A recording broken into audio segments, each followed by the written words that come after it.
بسم الله الرحمن الرحيم الحمد لله رب العالمين إن الحمد لله نحمده ونستعينه ونستغفره ونعوذ بالله من شرور أنفسنا ومن سيئات أعمالنا من يهده الله فلا مضل له ومن يضلل فلا هادي له أشهد أن لا إله إلا الله وحده لا شريك له وأشهد أن محمدا عبده ورسوله اللهم صل على محمد وعلى آل محمد كما صليت على إبراهيم وعلى آل إبراهيم إنك حميد مجيد اللهم بارك على محمد وعلى آل محمد كما باركت على إبراهيم وعلى آل إبراهيم إنك حميد مجيد ورضى اللهم عن الخلفاء الراشدين والصحابة أجمعين ومن تبعهم بإحسان إلى يوم الدين أما بعد السلام عليكم ورحمة الله وبركاته mes sœurs, mes frères, les louanges, les remerciements, les éloges ne cessent qu'au vivant qui ne meurt pas. Le premier qui n'a pas de début, le dernier qui n'a pas de fin. L'apparent, le dominant sur toute chose, le subtil, le bien informé, l'omniscient, l'omnipotent, le miséricordieux par essence et par excellence. Le tout sachant, subhanahu wa ta'ala. Nous le louons, nous revenons vers lui repentant, nous lui demandons protection contre les conséquences de nos péchés, et lui seul en sait le nombre. Il est tendance de l'âme, celui qui Allah guide, et nul ne saurait l'égarer, celui qui est privé de sa guidée, nul ne saurait lui montrer le droit chemin. J'atteste donc qu'il est lui, Allah, le seul digne d'adoration, j'atteste la véracité de l'exemplarité, la prophétie de Mohammed ibn Abdillah, qu'Allah bénisse ses prophètes, sa famille, ses compagnons, tous ceux qui les auront suivis dans le droit chemin, et nous fasse donc l'honneur d'en faire partie. Bienvenue dans ce live donc du vendredi, Savoir et Culture, et en compagnie donc de Mohamed Adda qui vous se fera votre porte-parole et le fidèle Karim donc au poste pour vous transmettre donc sur les différentes plateformes ces lives. Aujourd'hui, si Allah le veut, nous allons parler de la sorcellerie. Pour parler de savoir et de culture, dans nos cultures, et pas qu'ici, particulièrement dans les pays à majorité musulmane, la sorcellerie est encore d'actualité. Dans les pays occidentaux, il y en a eu encore, et il y en a eu bien entendu bien avant, mais c'est pas fini non plus. Et beaucoup font parfois le voyage pour aller, soit pour des élections, pour se faire élire, soit pour autre chose, ils traversent la Méditerranée pour aller soit au Maghreb, soit en Afrique noire ou ailleurs. La sorcellerie a ça de commun, que c'est pratiquement dans tous les peuples que ça existait. Je ne dis pas que ça existe, en tout cas, si ça a moins d'importance aujourd'hui, c'est quelque chose qui existe, au moins depuis Babylone. Au moins depuis Babylone, puisque Allah subhanahu wa ta'ala nous le dit, et on le verra tout à l'heure, dans le verset 102 de la sourate Al-Baqarah. Qu'est-ce que c'est que la sorcellerie?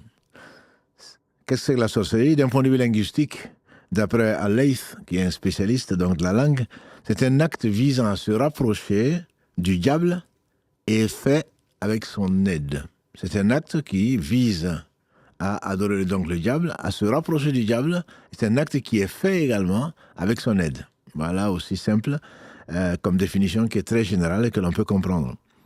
D'un point de vue religieux, il y a plusieurs définitions, mais j'ai choisi celle de Fakhr ad-Din al-Razi, qu'Allah fasse miséricorde. Il dit c'est toute chose dont la cause est inconnue, qu'on dirait aujourd'hui mal occulte. C'est ce qu'on entend, j'ai un mal occulte. La cause est inconnue, donc, et se manifestant en dehors de la réalité. Quand on te voit, on ne sait pas. Mais en réalité, tu sais que tu es malade. Et donc, il s'agit d'un acte conclu entre le sorcier, donc, as-sahir, et le diable, que le sorcier doit accomplir certains péchés ou actes païens en échange d'une aide du démon et de son obéissance envers lui. Donc, il y a un pacte entre un homme et le diable, notamment le chef de tribu, parce qu'il y a, comme Allah dit subhanahu wa ta'ala, il n'y a pas une communauté, il n'y a pas de genre, il n'y a pas une communauté comme nous, même si on ne les voit pas. Donc, il y a des djinns, il y a des chefs, il y a des hommes parmi eux, il y a des femmes, il y a des enfants, etc. Et donc, les chefs de communauté, il faut savoir que les djinns, il n'y a pas de discussion dessus pour celui, en tout cas, qui connaît sa religion, ne serait-ce que dans toute une sourate qu'Allah consacre aux djinns, qui est la sourate numéro 72, et ce n'est pas parmi les djinns. Donc, leur père, c'est Shaitan. Parmi eux, il y a des musulmans, il y a des non-musulmans. Parmi les musulmans, bien sûr, il y a des pervers également, et il y a des pieux.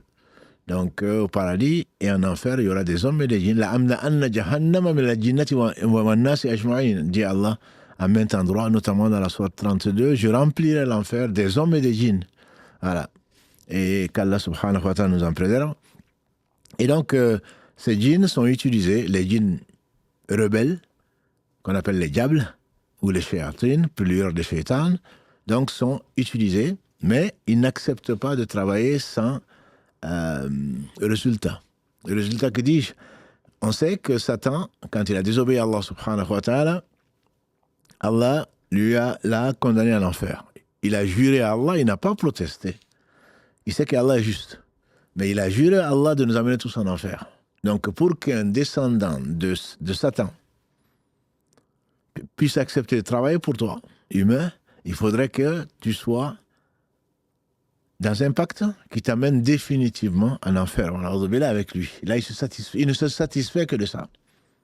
C'est pour cela que quand tu nous détournes, et chacun d'entre nous a son shaitan, comme l'a dit le prophète sallam, on dit même toi, il dit même moi, sinon que Allah me l'a soumis dans une des compréhensions, en tout cas du hadith, rapporté, donc consigné dans l'authentique de l'imam muslim. Donc pour que les djinns acceptent de travailler pour toi, tu peux le faire. On sait il y a beaucoup de... Mais Allah les a mis au service de Suleiman alayhi salam, donc les djinns travaillent pour lui. Mais bien entendu, c'est un prophète, il est hors de question que l'on parle de ça. D'ailleurs, dans le verset 102 de la sourate Al-Baqarah, les gens ont accusé Suleiman, l'ont calomnié plutôt, qu'il faisait de la magie. Bien entendu que non. Et Allah le demande de façon formelle. Donc, pour que les djinns travaillent pour toi, il y a un certain nombre de façons qui vont te demander. Parmi ces façons, fouler, par exemple, le Coran à tes pieds. Bien sûr, exprès, pas que le Coran est sur une étagère, il tombe, et tu as failli tomber, non. Tu prends le Coran, tu le déchires, ou tu prends le Coran, tu marches dessus. Et entrer avec le Coran aux toilettes. Fais exprès, et mettre le Coran, bien entendu, dans là où tu vas tirer la chasse. Il y a écrit des versets du Coran avec du fesses, avec des excréments, ou avec du sang des monstrueux. Au bas de leurs pieds, écrire la Fatiha à l'envers, au lieu de commencer par Alhamdulillahi Rabbil Alamin, le faire à la fin. Prière sans ablution, c'est pour cela que c'est extrêmement grave que quand tu as perdu tes ablutions, de continuer à prier. Je ne dis pas que c'était fait sur l'islam, mais c'est un très très grand péché. Mais là, puisque tu n'es plus musulman, tu es un hypocrite, tu fais semblant d'être musulman, comme le sont les sorciers, et ils prient sans ablution, ou ils doivent faire la grande ablution, donc ils sont en état de janaba, et ils prient quand même. J'étais dans un endroit donné, donc sans ablution, égorgé pour le diable, pas pour Allah subhanahu wa ta'ala, pas le bismillah, Allah akbar. Donc le sorcier te demande où lui-même le va égorger, un animal que le chef de tribu ou les djinns, les diables vont lui demander de faire, ils vont lui demander de le mettre quelque part. On sait que les diables, et les shayatines en particulier, mais même les diables, fréquentent des lieux sales, des lieux nauséabonds, et notamment les salles d'eau et les toilettes en particulier. C'est la raison pour laquelle il est interdit de parler dans les toilettes. Et quand c'est un endroit, la salle de bain, sans toilette, on peut parler, mais dans les tuyauteries et le reste, ils y vivent. Il y a beaucoup de récits. C'est pour cela qu'il est plus que déconseillé de verser, par exemple, dans les tuyauteries de l'eau chaude. Celui qui n'y croit pas, qu'il essaye. Donc, tu peux entendre des cris parce que tu as tué les enfants des djinns et ils vont se venger. Et c'est déjà arrivé dans les faits. Donc, nos grands-parents nous disaient, non, il ne faut verser que de l'eau tiède, ou quand l'eau est bouillante, ils tiédissent l'eau avant de le mettre dans la tuyauterie. On dit, non, mais tout ça sont des superstitions. Ma sœur, ce n'est pas des superstitions, mon frère non plus. Ce sont des choses que les gens ont remarquées, si tu crois en tout cas, à ce qu'Allah a révélé, subhanahu wa ta'ala. Les djinns vivent avec nous dans un monde qui est parallèle. Donc, je disais, j'étais dans un endroit donné, se prosterner devant eux, puisque, comme l'a dit le prophète sallam, on ne doit se prosterner que devant Allah. Et donc, se prosterner devant qui que ce soit d'autre, sous n'importe quel prétexte, donc c'est du polythéisme, à moins que tu y sois contraint et que ta vie en dépend. Ils peuvent également exiger du sorcier de faire l'inceste, soit avec sa mère, soit avec sa fille. Et il y a bien autre chose. Comment est-ce qu'on sait tout ça? Et comment vous savez, vous n'êtes pas sorcier, comment vous le savez? Ce sont des sorciers qui se sont repentis. et peut-être l'histoire la plus, en tout cas, connue, c'est celle-là, Karim. Un livre qui s'appelle « Quand j'étais sorcier ». Quand j'étais sorcier, le récit stupéfiant de Daoud, le sorcier yéménite repenti. Voilà. Donc, c'est un livre, je remercie qu'Allah le bénisse, celui qui me l'a envoyé. Je l'avais plus, et j'en ai parlé à un des cours. Il s'appelle pas Zaïd, il s'appelle Daoud, et un des frères ou une des sœurs a trouvé le livre et me l'a envoyé, qu'Allah le bénisse, qu'il suive ou pas cette émission-là, ou les lives. Après des années donc de pratique assidue de la sorcellerie, Daoud Farhan, célèbre sorcier yéménite, décide de mettre un terme à sa carrière suite à un rêve qu'il prit pour un avertissement divin. Mais sa retraite fut loin d'être paisible, et ses anciens alliés devinrent ses pires ennemis. Le prix du repentir de Daoud, certes très élevé, mais son repentir n'en est que plus admirable et son histoire encore plus stupéfiante, plus passionnante et riche d'enseignements. C'est ce qui est donc pour vendre le livre, qui est donc dans les éditions des gens du hadith. Si je vous raconte l'histoire, peut-être que vous n'allez pas la découvrir. C'est extraordinaire. Et comme quoi, Allah subhanahu wa ta'ala, quand il aime quelqu'un, il éprouve. Et Daoud, il a beaucoup perdu. Il disait qu'il était dans les Émirats. Il y a beaucoup de pays, et ne pensez pas que parce que ce sont les Émirats, ou c'est l'Arabie, que les gens ne font pas la sorcellerie. Des grands personnages, entre guillemets, qui le payaient, donc il avait des millions. Et parce que son père l'avait désigné comme héritier de la sorcellerie. Et donc, quand son père est mort, Allah, dans sa miséricorde, a fait voir à Daoud un cauchemar. Un cauchemar, il a vu son père dans le feu. Et son père qui criait « Daoud, abandonne ce que je faisais ». Et donc, bien sûr, dans ce cauchemar, il s'est réveillé, il a crié, et tout l'immeuble où il était s'est réveillé. Et il a essayé de se rendormir, malgré ça, il a revu la même chose. Et depuis, Allah lui a donné donc la force de la foi qui l'a amené à renoncer donc à ça, mais ça lui a coûté la vie de ses enfants, ça lui a coûté l'assassinat de son épouse, tout ça par des djinns, parce que c'était un contrat qu'il a rompu avec eux, et donc il est devenu l'ennemi au moins de cette tribu des djinns. Je vous laisse donc découvrir l'histoire. Que la sorcellerie existe, beaucoup de gens en parlent, mais est-ce qu'il y a des preuves? Oui, il y a des preuves. La première des preuves, et la meilleure, c'est le Coran. Allah dit dans le verset 102, puis 103 de la sourate Al-Baqarah, que les djinns ne supportent pas généralement quand les gens sont possédés. En substance, ils suivent ce que les diables racontent contre le règne de Suleiman. Or, Suleiman n'a jamais mécru, mais bien les diables. Ils enseignent aux gens le sihr, c'est-à-dire la magie ou la sorcellerie, ainsi que ce qui est descendu aux deux anges Harut et Marut à Babylone. À Babylone, donc, je vous disais, ça date au moins de Babylone. Mais ceci n'enseigne rien à personne sans qu'il n'ait d'abord dit « Nous ne sommes rien d'autre qu'une tentation. Fitna, ne sois pas mécréant. » Ils apprennent auprès d'eux ce qui sème la désunion entre l'homme et son épouse. Or, ils ne sont capables de nuire à personne qu'avec la permission d'Allah, subhanahu wa ta'ala. Or, ils ne sont capables de nuire donc à personne qu'avec la permission d'Allah. C'est pour cela qu'il ne faut pas craindre les humains ni les djinns, il ne faut craindre qu'Allah. La hawla wa la quwwata illa billah. Allah continue donc dans le verset 103, et les gens apprennent ce qui leur nuit et ce qui ne leur est pas profitable, donc dans la sorcellerie, et ils savent très certainement, ces gens-là, que celui qui acquiert ce pouvoir de sorcellerie n'a aucune part dans l'au-delà. N'a aucune part dans l'au-delà, ça veut dire qu'il sera dans l'enfer pour l'éternité. Quelle détestable marchandise, conclut Allah, pour laquelle ils ont vendu leurs âmes. Si seulement ils savaient, jusqu'à la fin du verset, donc 103, là c'est les versets 102 et 103 de la sourate Al-Baqarah. Bien sûr, l'histoire de Moussa, alayhi salatu salam, le prophète le plus cité dans le Coran et dont les récits reviennent très souvent depuis la sourate Al-Baqarah. On peut la trouver également beaucoup dans la sourate 7, Al-A'raf, dans la sourate 10, Yunus, dans la sourate 20, Taha, et d'autres sourates. Allah parle donc des magiciens, des sorciers qui travaillaient pour Pharaon, etc., etc. Donc Allah en parle, il parle des sorciers qui finalement, grâce à Allah, sont revenus, ils ont fait le repentir. C'est la seule façon pour un sorcier donc d'échapper à l'enfer. Et les sorciers, quand ils ont vu la vérité, qu'ils ont vu que Allah a transformé le bâton de Moussa, alayhi salatu wassalam, en un serpent qui a avalé leur sortilège, ils sont prosternés. Et Pharaon, j'allais dire Satan, oui, c'était un Satan humain. Pharaon était humilié, de même que ses suppôts, et donc il n'était pas content.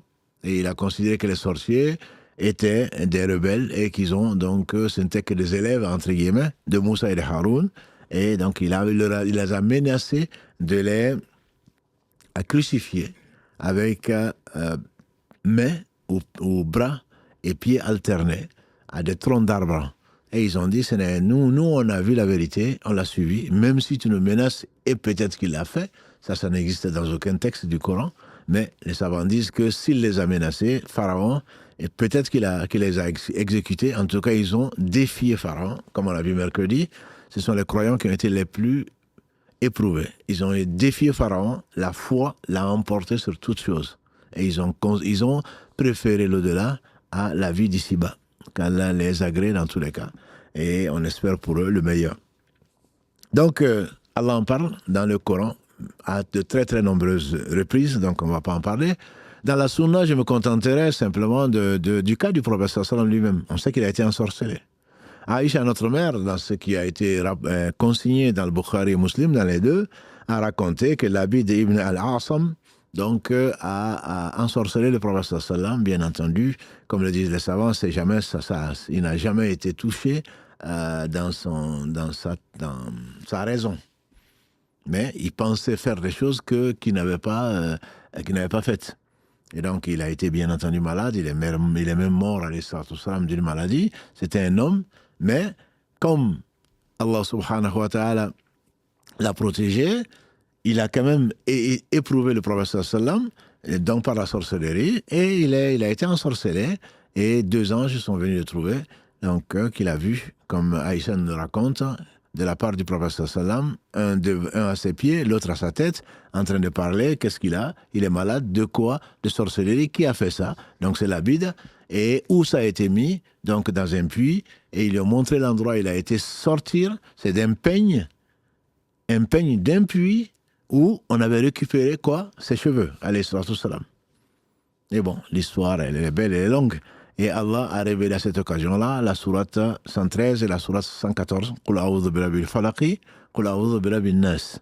Voilà. Donc, comme pour nous l'enseigner et nous conserver, il a guéri son prophète sallallahu alayhi wa sallam, puisque c'est Allah le guérisseur. Donc, ce ne sont pas les preuves qui manquent. Ça, ce sont des preuves. Et l'expérience également prouve, surtout ceux et celles qui nous écoutent ou pas, et qui savent que ça existe entre les coépouses, même dans la famille, entre guillemets, entre les tantes et les neveux, ou simplement parce que tu as refusé un mariage. Voilà, on va dire, puisque elle ne veut pas se marier avec moi, jamais elle va se marier. Et Allah, dans les versets 102 et 103, comme on a vu, ils enseignent. Donc, les diables, ils enseignent le fait de séparer l'homme de la femme. Et donc, parce que tu as refusé ma demande de mariage, tu ne vas jamais te marier. Ou parce que tu t'es marié et que ma fille ne s'est pas mariée, ou personne, par jalousie, ils vont faire que tu vas divorcer. Et c'est parmi les causes donc, de divorce, il n'y a pas que cela. Et on peut trouver de la séparation, bien sûr, qui est classique. On peut trouver la stérilité également, parce que bon, tu es marié, mais tu n'auras jamais d'enfant. Tous tes enfants vont être des morts-nés, ou tu vas faire des fausses couches. Un certain nombre de femmes savent de quoi je parle, pour que tu ne te maries pas non plus. Donc le célibat dont on a parlé, l'annihilation, pour te rendre fou. Parce que mes enfants n'ont pas été à l'étranger ou en France, où ils n'ont jamais eu le bac. Et bien donc les enfants de ma coépouse ou de ma sœur, carrément, vont devenir fous. Et on voit des gens qui sont devenus fous comme ça. Bien sûr, on peut faire appel à des psychiatres, tout ce qu'on veut, mais l'origine, c'est la sorcellerie et différentes maladies. Des météorologies aussi, pour justement séparer l'homme de la femme, quand la femme ne fait qu'avoir du sang, donc pour ne pas avoir des rapports avec, ou pour dégoûter son mari ou des choses comme ça. Ça, c'est courant, malheureusement, et ceci n'est vraiment pas étonnant. Moi, quand on me dit, les gens ont fait ça, les gens ont fait ceci, je me dis, Dieu est juste. Si la part de l'enfer sera 999 sur 1000 des fils d'Adam, il n'est pas étonnant, puisque Allah est juste. Si les gens étaient bons, certainement, une large majorité serait au paradis. Donc 999 sur 1000 des fils d'Adam qu'Allah nous en préserve seront les combustibles donc, du feu. Quel est le statut? Vous l'avez bien compris, l'avis quasi unanime des savants, pour ne pas dire que c'est l'avis des compagnons du prophète sallam, donc il n'y a pas de discussion dessus, c'est une preuve, est que le sorcier est un mécréant. Le sorcier est un mécréant. Et vous pouvez le trouver entre autres dans les avis du comité permanent donc des savants de l'IFTA, dont je vais vous présenter ensuite donc le livre pour ceux qui veulent approfondir les cas, et si ceci, et si cela. Donc il y a tout un livre qui a été écrit que je vous présenterai inchallah en fin de live, pour ceux qui se posent des questions, pas sur la façon, mais sur est-ce que ça s'est permis dans la ruqya, est-ce que ça s'est pas permis, c'est essentiellement sur la ruqya. Donc ce statut. Et parce que Allah dit également donc dans les versets 102 et 103 de la sourate Al-Baqarah, donc celui qui fait ça, il sait bien qu'il n'a pas de part dans l'au-delà. Donc et les deux Harut et Marut disent ne l'apprenez pas parce que sinon vous allez devenir mécréant. Donc la sentence est claire et la pratique également des compagnons du prophète sallam a prouvé donc que c'est des mécréants. Et Allah dit dans la sourate Taha verset 69, et le mécréant et le magicien plutôt ne réussira pas où qu'il soit, jusqu'à la fin du verset.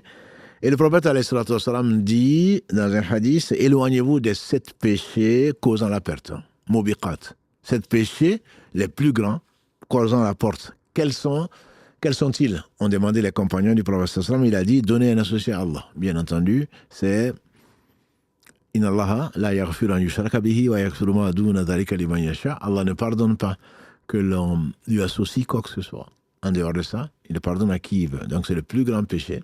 Et la personne est, comme le dit Jésus, alayhi salam, dans le verset 74 de la Torah 5, Innahu man yushrik billahi faqad harrama Allahu alayhi al-jannah. Wa ma'wahu an-nar wa ma lidh-dhalimina min ansar. Certes, celui qui est associé à Allah, on parle de la grande association, bien sûr, dont on a parlé un samedi, avant que l'émission ne revienne sur le vendredi, un samedi, celui qui est associé à Allah, Allah lui a interdit à jamais le paradis. Son séjour ou son hôtel sera l'enfer. Et les injustes ne seront pas secourus. Donc ça, ce sont des preuves comme quoi c'est quelqu'un, le sorcier, donc le sahir, le sorcier est un mécréant qui ne sortira jamais de l'enfer s'il meurt dans cet état, à moins qu'Allah ne fasse miséricorde, comme il l'a fait donc au sorcier du temps de Moussa, alayhi salam, ou à Daoud, qu'Allah subhanahu wa ta'ala l'assiste jusqu'à la fin de sa vie. Je ne sais pas s'il est mort ou pas. Allah donc, le prophète a dit, donnez un associé à Allah, le sihr. Donc la sorcellerie qui nous écoute, et qui nous intéresse ce soir, tuer donc sans droit une âme que Allah a interdite, manger le fruit de la riba, ça fait partie des 7 qui détruisent complètement, le fruit de la riba, donc de l'intérêt, manger les biens des orphelins, le déserteur, quand il y a donc le djihad, accuser les femmes chastes, croyantes et innocentes. Hadith rapporté par Abu Huraira et consigné dans les 2 authentiques de Al-Bukhari et Muslim, qu'Allah leur fasse tous miséricorde. Le prophète sallam a dit, dans ce qui a été rapporté par l'imam An-Nasa'i, qu'Allah lui fasse miséricorde, qui pratique le sihr a certes commis le shirk. Qui pratique la sorcellerie a certes commis le polythéisme, le shirk. Par contre, on entend un hadith qui est faux, qui a été forgé, inventé, qui n'a aucune source.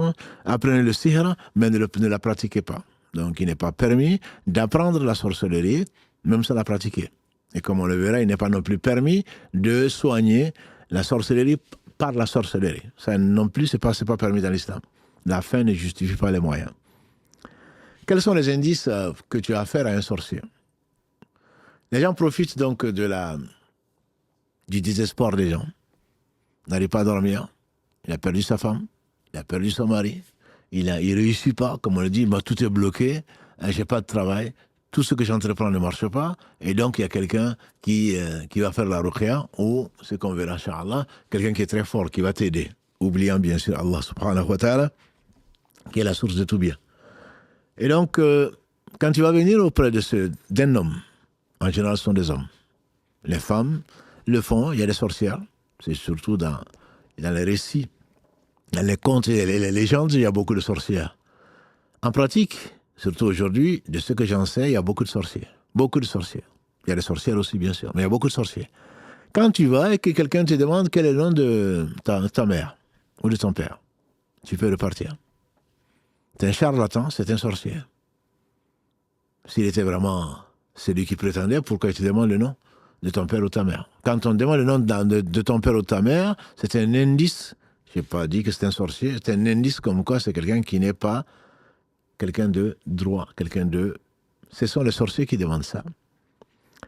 Le sorcier, il peut te demander quelques effets personnels.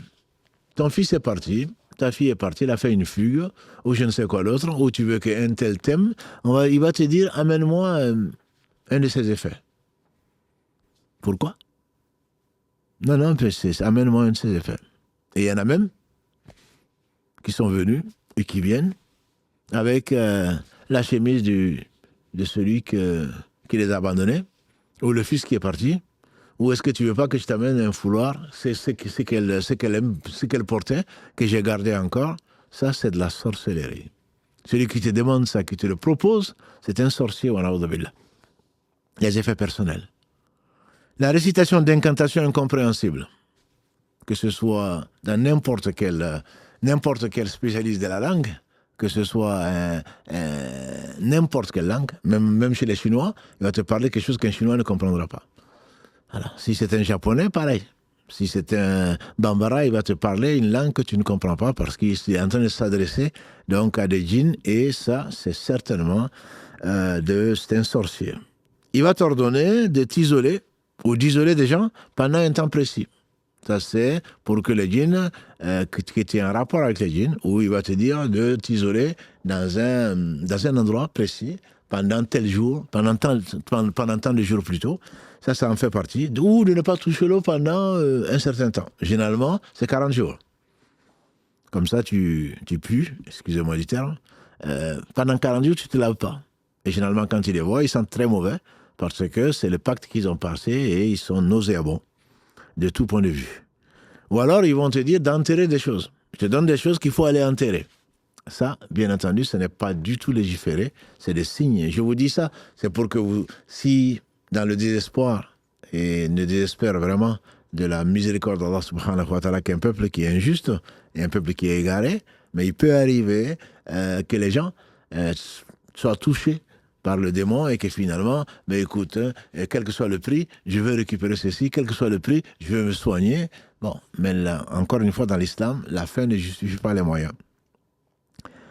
Ils peuvent te demander, ces gens, et c'est courant, malheureusement, d'aller sacrifier un animal caractéristique, un coq bleu.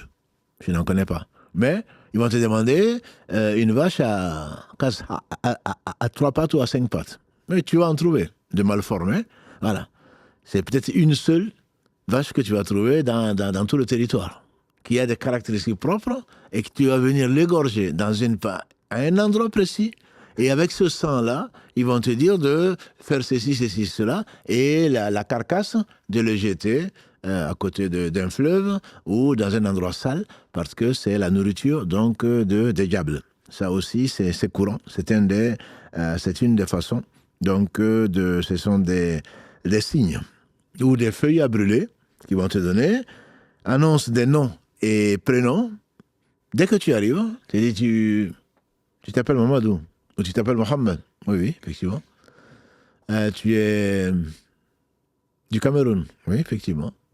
Ton père est mort il y a tant de temps. Quand ta mère elle est encore vivante, n'est-ce pas que tu es venu m'interroger sur cela? Tu as dit, oh non, il est très fort. Mais comment il peut le savoir?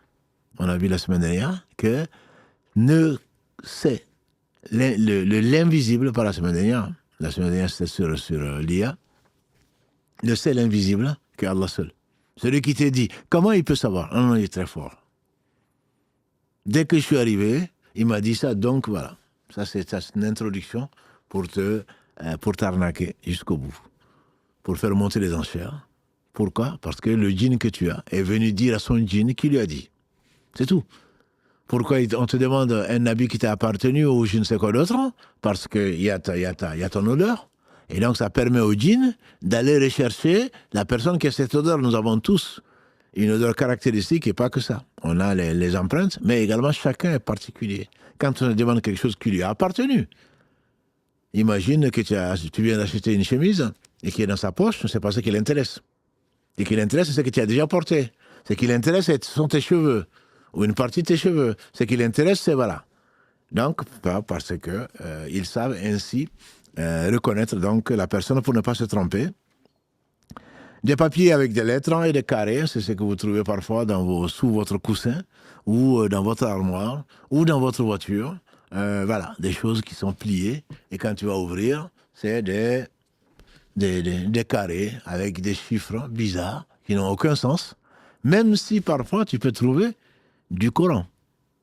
Bah, souvent, quand on me l'envoie, quand tu ouvres, tu vois Bismillahirrahmanirrahim, mais après, dedans, soit c'est inversé, soit c'est pas inversé. C'est inversé, c'est-à-dire qu'on va prendre des sourates ou des versets, on va complètement les retourner, etc., etc.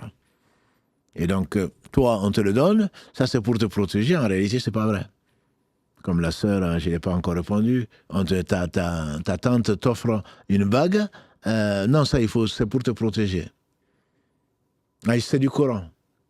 Toi, tu ne connais pas le Coran. Même si tu mettais une loupe, tu ne saurais pas ce qui est écrit dessus. Et toi, tu le prends. Et tu ne sais pas, ce n'est pas du Coran. Non, mais là, il ne récitait que du Coran. Il peut commencer à réciter le Coran, et dedans, toi, tu ne connais pas le Coran. Quelle sourate? Quel verset? Et il va te mélanger dedans des choses incompréhensibles. Mais comme toi, tu ne connais pas, tu vas penser que c'est du Coran. Tu connais la Fatiha, il va commencer par la Fatiha. Et en réalité, ce sont des charlatans, donc, tout ça, ce sont des choses. Il peut te donner des papiers donc, avec des lettres des carrés, peut te donner des choses à garder chez toi. Malheureusement, il y en a beaucoup. Donc, ils croient beaucoup plus à ça qu'au Coran ou à autre chose qu'Allah, subhanahu wa ta'ala, à légiférer ou à boire. Voilà. Donc, tout ceci, bien entendu, il y a notamment donc, des uns et les autres qui l'exercent, et celui qui l'exerce, certainement, est un des plus grands péchés, je dis, celui qui utilise la sorcellerie. Lui, il encourt l'enfer s'il ne se repent pas. Quant au sorcier lui-même, c'est l'enfer pour l'éternité. Voilà. Alors, pour aller un peu vite, vous avez certainement beaucoup de questions. Comment on guérit de ça? La première chose à savoir, c'est que c'est Allah seul qui guérit. Allah est le guérisseur. Le prophète sallam, dans le hadith authentique, il a dit, pour soigner les gens, le prophète ne guérit pas. Il soigne. Il dit, Allahumma Rabban Nas.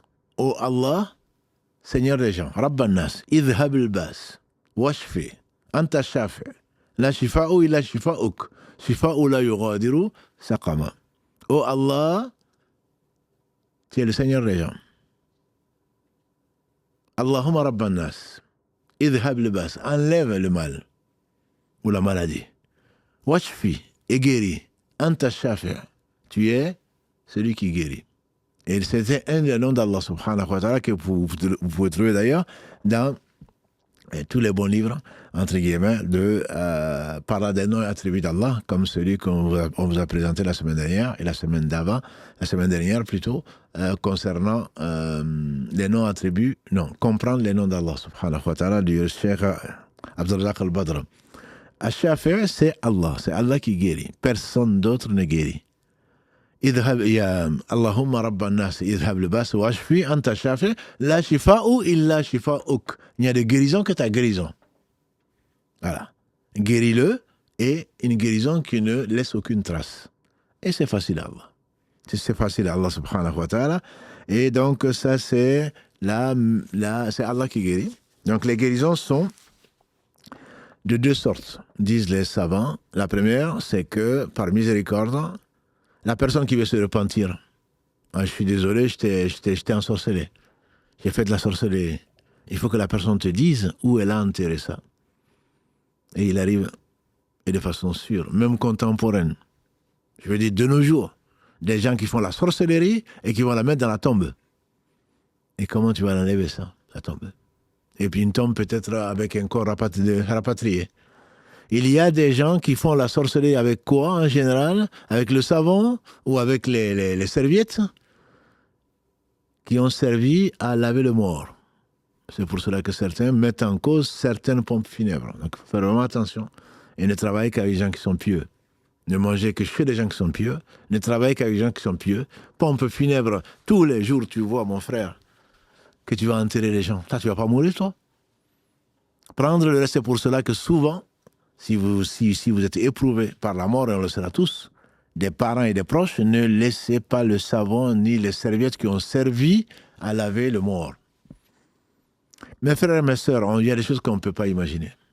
Il y a des gens qui vont mettre la sorcellerie dans la bouche du mort parce qu'ils sont en train de le laver et ils vont coudre.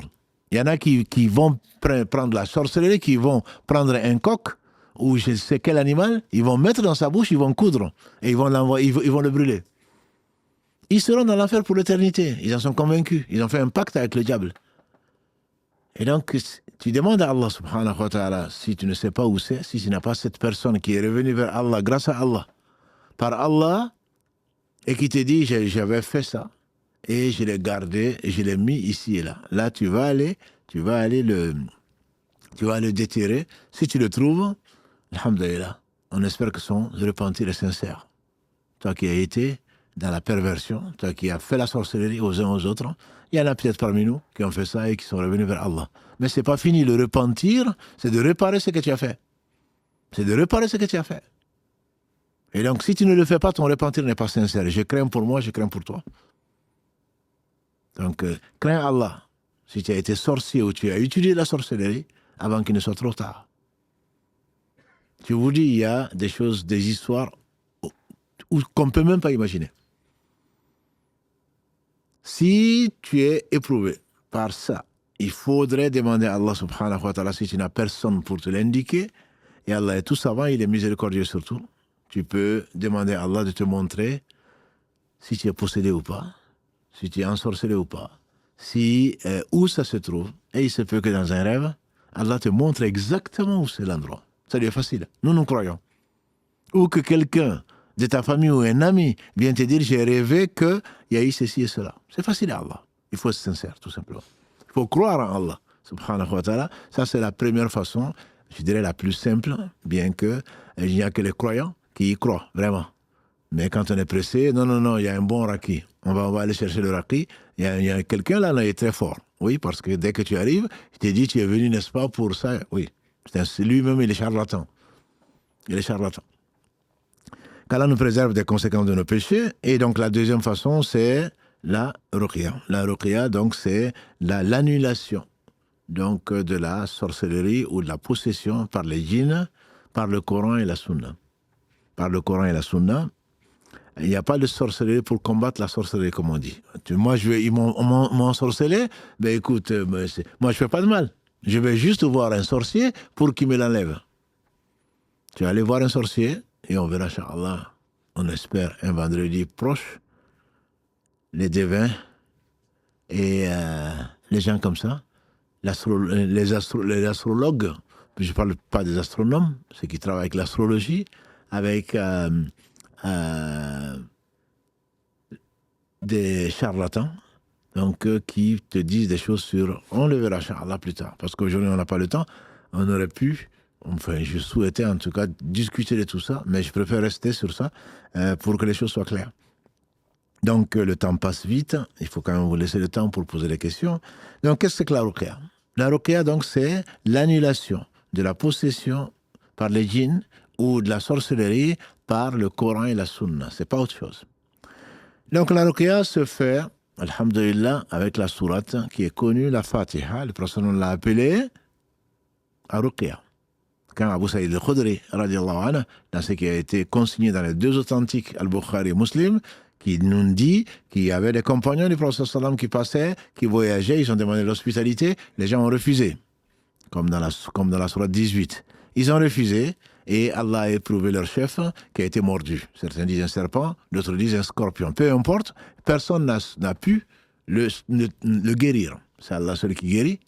Et ils ont dit, oh vous les voyageurs, y a-t-il parmi vous un médecin? Et Abu Saïd al-Khudri nous raconte qu'il y a un d'entre eux qui a dit oui. Moi je fais la ruqya. Mais, puisque vous m'avez refusé l'hospitalité, je ne le traiterai que si vous nous donnez, s'il guérit, vous nous donnerez plutôt des moutons.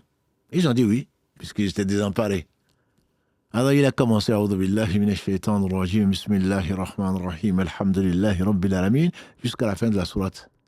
Et l'homme a été guéri, il n'a senti aucune douleur. Croyez-moi, c'est facile à Allah, subhanahu wa ta'ala. Il n'a senti aucune douleur. Alors, à ce moment-là, on leur donnait des moutons. Et comme ils voulaient se le partager, un d'entre eux a dit, il était pieux, je ne toucherai à ça que pas avant d'avoir l'avis du prophète sallallahu. Quand ils ont été lui dire, il a dit, comment tu savais que c'était la ruqya, que la Fatiha était la ruqya. Bon, bien sûr, c'est une foi qui déplaçait les montagnes. On a vu le hadith d'Ibn Mas'ud qui disait que le prophète sallallahu prenait des pierres et les pierres louaient Allah. Il passait les pierres à Abu Bakr, les pierres louaient Allah. Il passait les pierres à Omar, les pierres louaient Allah. Il passait les pierres à Othman, les pierres louaient Allah. Quant à nous, disait-il, quand nous avons pris les pierres ne louaient pas Allah. C'est que les pierres sont devenues muettes. Allah fait ce qu'il veut. Il a des hommes vraiment qui croient en lui sincèrement. Et il leur donne pas des miracles, des choses extraordinaires en tout cas. Bref, donc la Fatiha, on sait que c'est que la Fatiha, tout le monde connaît la Fatiha, c'est pas pour le mariage, hein, contrairement à ce que l'on entend parfois. Le Cheikh Uthaymin, rahimahullah, il dit c'est une bid'a, c'est une innovation. Aujourd'hui, je veux faire la Fatiha. La Fatiha, non, tu la récites, tu la fais pas. Et si dans ton mariage, on n'a pas réussi la Fatiha, j'ai déjà entendu des personnes âgées qui disent que le mariage n'est pas valable. Votre imam, il ne connaît rien, parce qu'il n'a même pas reçu la Fatiha. Sans Fatiha, on pense qu'il a... Non, en lisant la Fatiha, je ne dis pas que ça invalide le mariage, mais c'est une innovation. Bref, la Fatiha est connue, les 112 et 113, Qul a'udhu birabbil falaq, Qul a'udhu birabbin nas, sont également connus, et je vous ai dit que c'est... lorsque Allah a éprouvé son prophète Mohammed sallallahu alayhi wa sallam par la sorcellerie, qu'il a descendu les deux. Et Allah n'a pas aimé une sourate peut-être plus que l'Al-Falaq. Donc il a dit également le prophète sallallahu alayhi wa sallam, les gens ne sauraient mieux se préserver du mal qu'en les récitant. Hadith rapporté par l'imam An-Nasa'i, qu'Allah fasse miséricorde. Ayatul Kursi, on sait, d'après Abu Huraira, c'est que Shaitan lui a enseigné en contrepartie de le lâcher quand il est venu voler Zakat al-Fitr. Lis-le, ça te suffit. C'est la raison pour laquelle nous le lisons en nous mettant au lit. Les derniers versets de la Sourate al-Baqarah, Amana ar-Rasoul bima unzila ilayhi min rabbihi wal mu'minun, 285 à 286, également connu. Le début de Ali Imran, Alif Lam Mim, Allahu la ilaha illa huwa al-hayyul qayyum. Donc c'est un de ses plus beaux noms, surtout le couple. La fin de la sourate Tawbah, le début de la sourate Yunus, le début de la sourate An-Nahl, donc la sourate 16, la fin de Isra, la sourate Al-Isra, le début de la sourate Taha, la fin de As-Saffat, sourate 37, la fin de la sourate Mu'minun,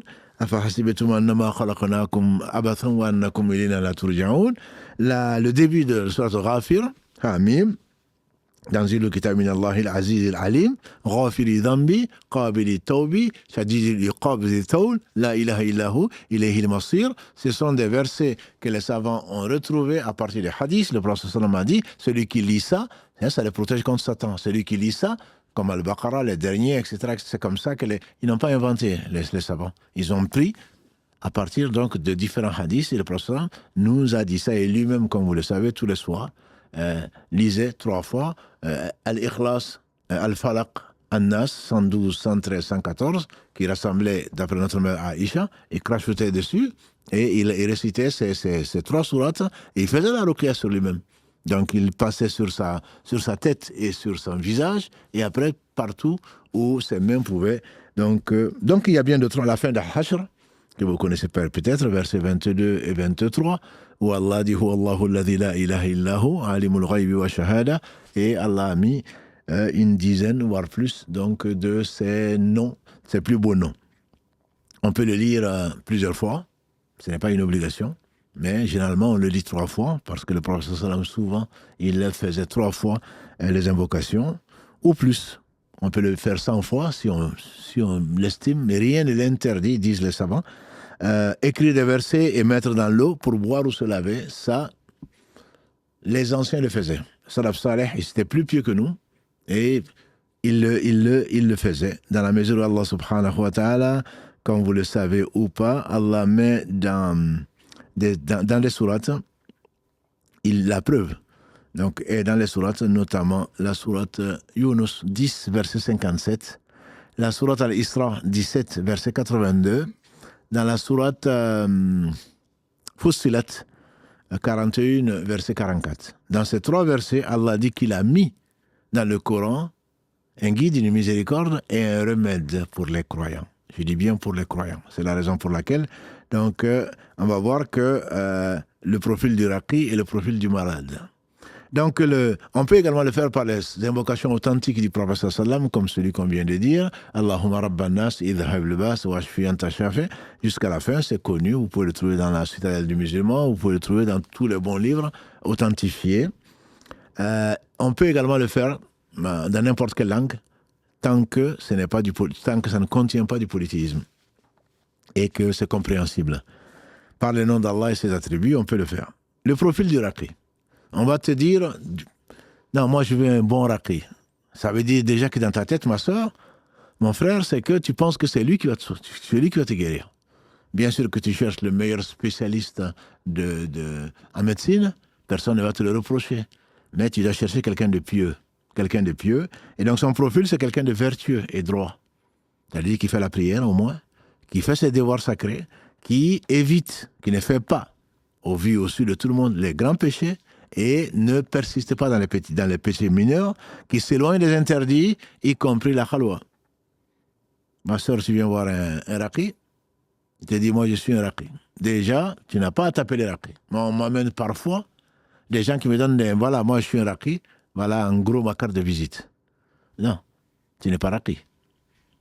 Tu fais de la ruqya. Donc tu ne peux pas vivre de ça.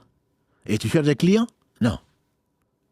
C'est un homme pieux, droit, de qui on pense du bien, et Allah seul sait, tout en affirmant qu'on est tous des pécheurs, qui ne cherche pas à le faire, mais qui veut aider son frère ou sa sœur. Voilà le raqi. Son profil, et l'autre profil, c'est qu'ils connaissent ce qui est permis dans la ruqya et ce qui n'est pas permis. Qui n'allait pas inventer, surtout pas toucher, des femmes étrangères. J'en connais un qui dit qu'il était imam en Italie, qui est marié, qui a des enfants, et plusieurs femmes se sont plaintes, et même on porte plainte au commissariat parce qu'il a fait des attouchements. Donc c'est pas parce que c'est un imam que c'est un pieux. Il a une apparence pieuse, mais tant mieux. Allah l'a dévoilé, j'espère qu'il est revenu vers Allah subhanahu wa ta'ala, je vous parle d'un cas connu. J'espère qu'il est revenu vers Allah subhanahu wa ta'ala et qu'il s'est repenti. Donc, parce que au moment où tu vas le voir, tu es dans une position, et lui pense surtout que tu es possédé par les djinns, et donc que tu ne vas pas te souvenir de ce qu'il va faire. Le prophète sallam a dit, celui qui reste, vous le connaissez la khalwa, c'est interdit, même pour apprendre le Coran. Celui qui reste seul avec une femme, et qui peut épouser, Shaitan est leur troisième. Voilà. Donc, il faut être avec les maharim. Si c'est une femme qui fait la ruqya, c'est tant mieux. Si ce n'est pas le cas, au moins, il faut être avec des maharim. Je vous assure, mes frères et sœurs, qu'il y a des choses qui sont impensables. On m'a raconté qu'il y a des femmes, on fait la ruqya, le mari est dans la pièce, bien sûr pas à côté du raqi, et le raqi pervers se met à faire des attouchements alors que le mari est dans la pièce. Pensant, ou voilà, parce qu'on pense que on peut toucher les parties, etc., etc. Non, ça n'a jamais été légiféré. Ça n'a jamais été légiféré. Si c'est une femme qui touche une partie qui n'est pas une aura stricte, oui, mais un homme n'a pas à toucher une femme qui peut épouser. Il n'a pas, sous n'importe quel prétexte. Donc, je disais, le profil, il faudrait qu'il sache au moins ce qui est interdit, ce qui n'est pas. Il n'a pas besoin forcément d'être savant. Il n'a pas besoin d'être un imam. C'est quelqu'un de qui on pense du bien. Alhamdulillah, Allah subhanahu wa ta'ala lui permet. Ah, je vois qu'il est déjà presque l'heure, il est 50. Donc, je vais essayer. Je te prendrai aujourd'hui, Mohamed, les 10 minutes qui restent. Je te prendrai. Donc, ça, c'est le profil du raqi. Le profil du malade. Il faut que le malade soit croyant. Le malade doit être croyant, pieux et droit, dans la droiture. Pourquoi? Ah oui, mais celui qui est possédé et puis qui ne prie pas, etc. On verra après. Mais Allah dit dans le verset 82 de la sourate 17 à l'Isra, dans le Coran, Allah a mis un remède pour les croyants et ce qui ne fait qu'accroître la perdition des injustes. C'est-à-dire, si tu es injuste, la ruqya ne te concerne pas. Il faut que la personne soit ferme dans sa croyance et en l'efficacité, dans sa croyance à l'efficacité. Pas peut-être que non, mais j'ai tout essayé, ça n'a pas marché. Donc je vais faire la ruqya, peut-être que. Non.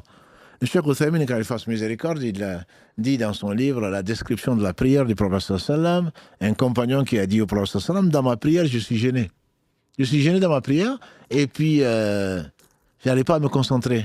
Il a dit oui, je connais, c'est un shaitan qui s'appelle Khanzab. La prochaine fois, quand il viendra te perturber dans ta prière, tu crachotes à gauche, tu dis A'udhu billahi minash shaitanir rajim. Le compagnon, il a dit, j'ai fait et Allah m'a permis de me concentrer. Et comme l'a dit le Cheikh Uthaymin, il dit, il n'a pas dit j'ai essayé. Nous, c'est essayé. Quand on dit, le prophète sallam a dit, on fait ça, on a ça. Tu dis, bon, mais je essaie, je n'ai rien à perdre. Non, tu ne crois pas. Si tu doutes de la chose, ne la fais pas. Nous, on vient en dernier ressort, quand on a fini la pharmacie, on a vidé la pharmacie, à ce moment, on vient voir un raqi, voilà, pour quelques euros. Bref. Donc, il faut avoir confiance en Allah. Ce n'est pas quelqu'un qui doit te guérir, c'est Allah seul. Anta shafi' la shifa'u illa shifa'uk. C'est toi le guérisseur. Allah est seul le guérisseur. Dans la sourate 26, Ibrahim alayhi salatu salam, le père des musulmans, qu'est-ce qu'il dit? Et quand je suis malade, c'est lui qui me guérit. Il parle de Allah, bien sûr. Les formes, bon, sont nombreuses. On va essayer d'aller plus vite. On peut lire différentes sourates, différents versets, et il faut les varier. On souffle en même temps. Voilà. Quelques versets spécifiques en fonction des djinns, parce que quand tu te mets à... Si la personne est possédée, quand tu te mets à lire, parfois la personne se tord dans tous les sens. Et donc si tu reviens, elle ne supporte pas du tout. Elle a envie de vomir par exemple, parce que souvent on fait manger les choses. À ce moment, tu insistes dessus, sur ces versets-là, parce que le djinn ne supporte pas à ce moment-là. S'il veut partir, tant mieux. Tu insistes dessus jusqu'à ce que Allah le fasse partir. On peut également le faire, l'avis majoritaire des savants, c'est qu'on peut le faire sur l'eau. Ou même prendre de l'eau zemzem. Le prophète sallam a dit, l'eau zemzem est bu pour ce pourquoi, l'eau zemzem sert pour ce pourquoi elle est bu. Et donc, en buvant de l'eau zemzem, bon, il y a différentes sources d'eau zemzem. C'est écrit zemzem, Allah seul sait ce qui est zemzem et ce qui n'est pas, c'est devenu commercial. Mais bon, sans faire une analyse centésimale de la composition de l'eau, si on pense que c'est du zemzem, si tu es bien sûr à la Mecque, le problème ne se pose pas. Si tu es à Médine, également, le problème ne se pose pas. Mais quand tu es ici et qu'on vend des bouteilles zemzem, espérons que c'est ça. Dans tous les cas, c'est l'intention. Tu peux lire la Fatiha dessus ou autre chose et tu le bois. Ibn Qayyim l'a dit, il dit qu'il n'y avait pas de médecin quand il était à la Mecque lors de son séjour. Il a pris l'eau zemzem, il a récité la Fatiha dessus, Allah l'a guéri. Donc les anciens considèrent qu'on peut le faire, on peut lire le Coran sur l'eau, on peut le lire sur l'huile, on peut le lire sur la pommade, voilà, on peut le lire pour le boire ou pour se laver, mais on ne laisse pas passer cette eau-là, qui est coranisée entre guillemets, c'est un terme que j'ai découvert il n'y a pas longtemps, qui est coranisée, et donc, mais il ne faut pas l'envoyer dans les égouts, parce que justement, les djinns et les shéatines sont là. Est-ce que la femme peut faire indisposer? Je ne sais pas si c'est une question que Mohammed a reçue ou pas. Oui, elles peuvent le faire, mais elles n'ont pas à le faire dans cet état-là, mais elles peuvent subir, entre guillemets, la ruqya. Et il n'y a pas, donc, le mieux, c'est de le faire soi-même. Ça, c'est connu. Non, ça ne marche pas. Non, parce que tu penses que c'est quelqu'un qui va le faire marcher? Non. Tu fais demander l'aide de quelqu'un quand tu n'y arrives pas. Par exemple, quand tu écoutes le Coran et que tu ne le supportes pas, tu es dans tous tes états, mieux vaut que quelqu'un d'autre le fasse. puisque sinon tu vas casser l'ordinateur ou tu vas casser le téléphone ou je ne sais quoi d'autre. Donc tu peux te faire aider, là il n'y a pas de problème. Il ne faut pas non plus frapper et étrangler comme certains ont été condamnés en France ou ailleurs parce que quand la personne se met à parler, on pense que c'est le djinn qui parle. Parfois la personne frappée, elle se dit non, c'est moi-même. Oui, mais tu es un menteur. Alors on frappe la personne, on a été jusqu'à étrangler les gens. Non, ce n'est pas la méthode, même si certains pensent que c'est pratique. En tout cas, ce n'est pas la méthode légiférée. Je vais essayer de m'arrêter là en finissant avec une question peut-être qui a été posée et les gens se plaignent beaucoup. Est-ce qu'on peut prendre un salaire? Est-ce qu'on peut exiger un salaire? C'est la parole d'Allah. Alors vous la vendez. Mais fais-la. Fais-la. Le salaire, on a vu le hadith Abu Saïd al-Khudri, le salaire est possible. Il est possible, sauf, les savants précisent, et je pense qu'ils ont raison, si la guérison, si tu m'assures que Allah va me guérir au travers de ça. C'est après la guérison que tu peux me demander un salaire. Par contre, le cadeau que tu peux donner à quelqu'un, c'est si ça ne se refuse pas. Il a passé du temps. Là où tu veux le remercier pour ceci, ça c'est possible. Mais fixer un salaire, c'est pas quelque chose qui est recommandé. C'est quelque chose qui est désapprouvé, mais ce n'est pas quelque chose d'interdit, entre guillemets, si la personne guérit. Si elle ne guérit pas, tu ne peux pas réclamer un salaire à quelqu'un pour ceci, à moins que tu fais comme une consultation de médecin, voilà, c'est une demi-heure, et donc parce que je passe du temps, il y en a qui vivent de temps, et c'est la consultation, donc c'est 20 €, ou c'est 50 €, quand c'est 3 jeans, c'est 150, avec des réductions. Bon, ça, ce sont des charlatans en général. Mais tu ne peux pas dire quelqu'un, on ne doit pas le payer. Notamment s'il te donne de l'huile, ou de la pommade, ou je ne sais quoi d'autre, qu'il achète lui-même. Bon, mieux vaut l'amener, parce qu'on a vu avec ici Mohamed Barakallah fait, des gens qui vendent de l'huile de roquet à 3 000 €. Bon, je ne sais pas de quelle source on peut avoir de l'huile à 3 000 €, quoi. Voilà.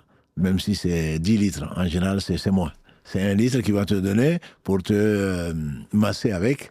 Mais bon, donc tu peux rembourser, entre guillemets, ça c'est logique, que tu rembourses les frais qu'il a engagés pour acheter de l'huile ou de la pommade ou autre chose. Mais le mieux, c'est que tu le fasses toi-même. Et je vais m'arrêter là, Inch'Allah, pour vous laisser vous exprimer. Juste avant de terminer, peut-être à la fin, hein, il y a un livre donc, qui s'appelle Ruqya, Mauvais œil, djinn, sorcellerie, en question-réponse par les plus grands savants, Al-Fawzan, Al-Thamin, Ibn Baz et Ibn Jibrin. Donc, si vous avez des questions, est-ce que ça c'est permis, est-ce que ça c'est pas permis, etc. Donc, vous pourrez, Inch'Allah, vous référer, et plutôt que de nous poser la question, il y a des savants qui ont répondu. Donc, c'est les réponses des plus grands savants contemporains de l'islam, qui sont recueillis dans cet ouvrage concernant la ruqya. Voilà, le mauvais œil et les djinns et la sorcellerie. Bien entendu, on ne va pas parler aujourd'hui d'autre chose que de la ruqya et surtout de la sorcellerie. Barakallahu fikoum, Mohamed, barakallahu fikoum nos sœurs et nos frères qui sont restés jusque-là. Ça fait déjà 1 heure, donc qu'on parle de la sorcellerie. Oui, salam alaikum, Cheikh, salam alaikum à toutes et à tous. Barakallahu fik, Cheikh, pour ce partage pendant une petite heure. Alhamdulillah, il y a eu pas mal de questions. Il y a pas mal de questions déjà auxquelles tu as répondu. Donc, je vais essayer d'en poser quelques-unes sans forcément les avoir triées par thème ou dans l'ordre. La première question, Cheikh, que j'ai relevée, c'est est-ce que les personnes qui sont touchées par la sorcellerie sont généralement des personnes qui sont vulnérables ou ça peut arriver à n'importe qui? De toute façon, justement, c'est pas parce que quelqu'un est touché par la sorcellerie qu'il est vulnérable. La preuve, c'est que c'est le prophète sallallahu alayhi wa sallam. C'est le meilleur des hommes, c'est lui qui craignait le plus Allah. C'est pas parce que quelqu'un a été ensorcelé, c'est une preuve.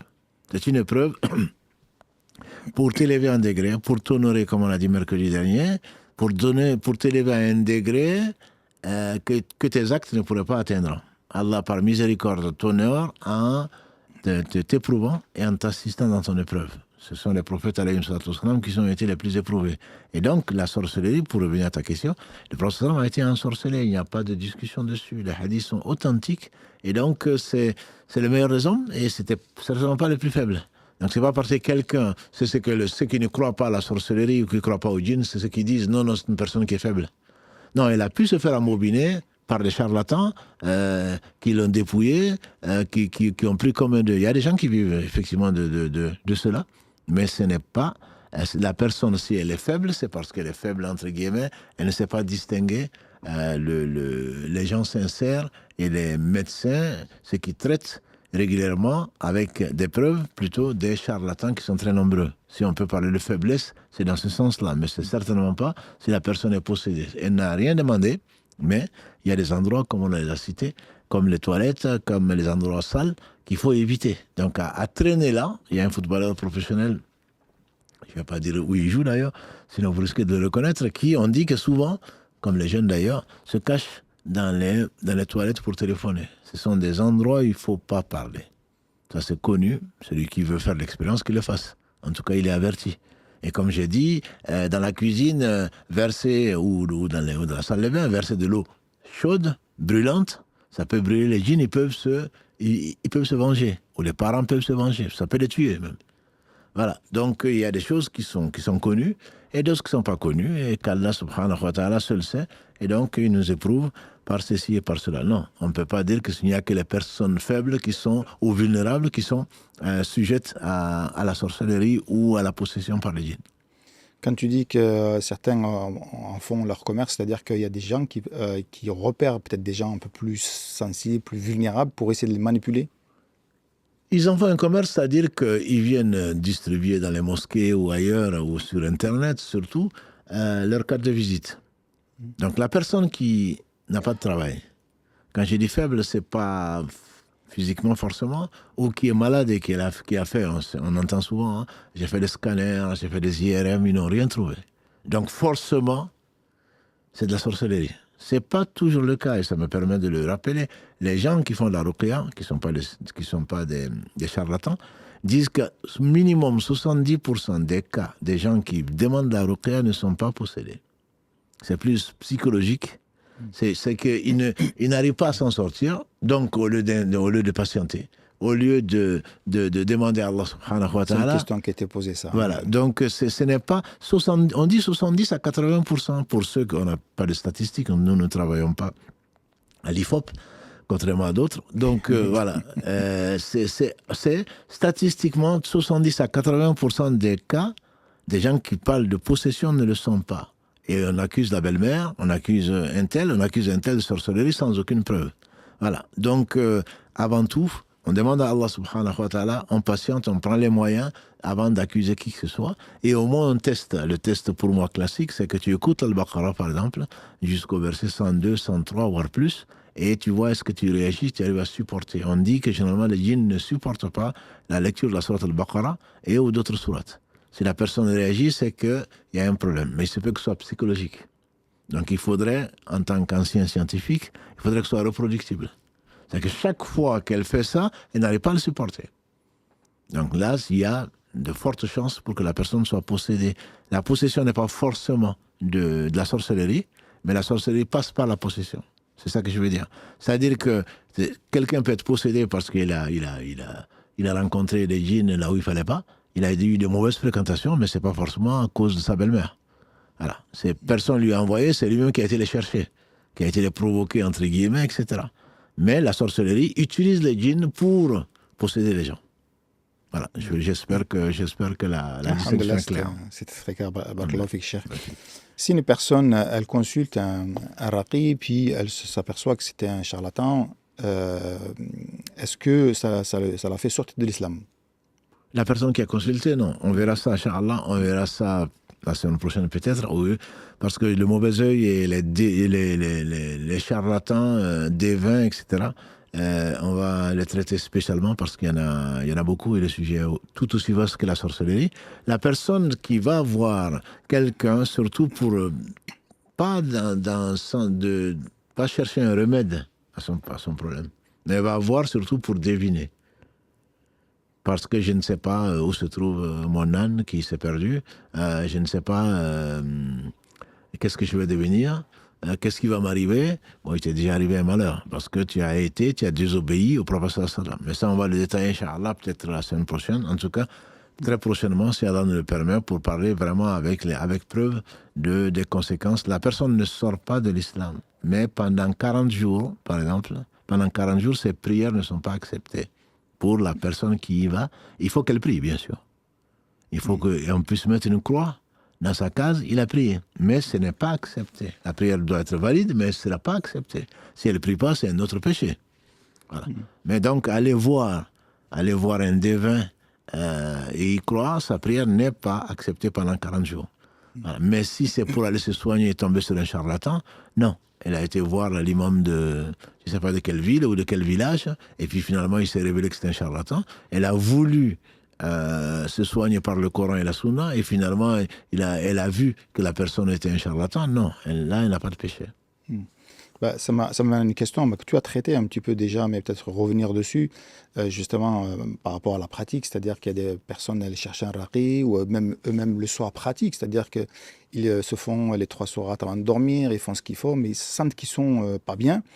Mais dans leur vie de tous les jours, voilà, ils font pas la prière à l'heure, ou s'habillent d'une certaine manière, etc., etc. Donc dans la pratique, il y a énormément de choses qui ne vont pas. Et il demande à Allah subhanahu wa ta'ala d'être guéri. Justement, on peut revenir dessus. Hein. C'est quand j'ai parlé du profil du raqi, et j'ai parlé du profil de celui qui demande la ruqya. Le profil de celui qui demande la ruqya doit être quelqu'un de croyante, déjà. Il faut croire qu'Allah est capable de toutes choses, que c'est lui qui peut guérir, que ce n'est pas celui qu'on va voir, premièrement. Deuxièmement, il faudrait que ce soit une personne qui soit croyante. Croyante, donc, on dit, qui pratique. Allah dit donc dans le verset 82 de la sourate 17, et les autres versets, 57 de la sourate 10 ou 44 de la sourate 41, Allah dit c'est un remède pour les croyants. Bon, croyant, c'est pas musulman. On a déjà vu, si tu t'en souviens, la différence entre musulman et croyant. Tout croyant est musulman, mais tout musulman n'est pas croyant. On va pas faire sortir quelqu'un de l'islam parce qu'il n'a pas fait ceci et cela. Mais si il dit je suis croyant, moi, c'est une façon de parler. Innamal mu'minuna alladhina. Donc, il y a différentes. Prenez les premiers versets de la sourate 23, où Allah décrit dans les 11 premiers versets qu'est-ce qu'un croyant. Prenez le verset 2 de la sourate 8, Allah décrit qu'est-ce que les croyants. Innamal mu'minuna. Les croyants sont seulement ceux qui.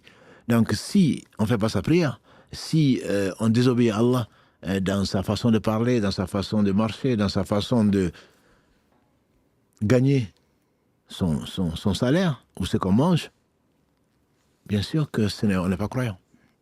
Le prophète me disait, ils ne sont pas croyants. Ils ne sont pas croyants.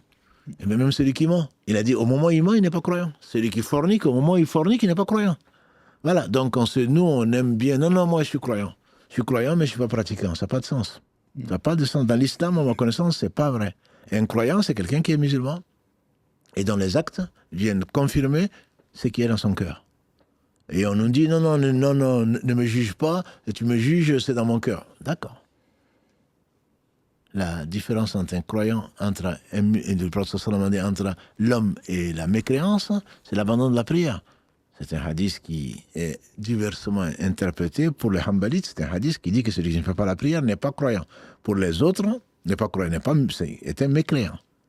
Et pour les 3 autres écoles, si la personne croit vraiment que la prière est une obligation et qu'elle regrette de ne pas la faire et qu'elle s'efforce de la faire en espérant ne pas mourir dans cet état-là, elle reste quand même un musulman et pervers. Voilà, bon, on ne va pas rentrer dans les détails, mais c'est pour dire, Allah dit, et non seulement c'est un remède, dans les 3 versets, c'est un remède pour les croyants.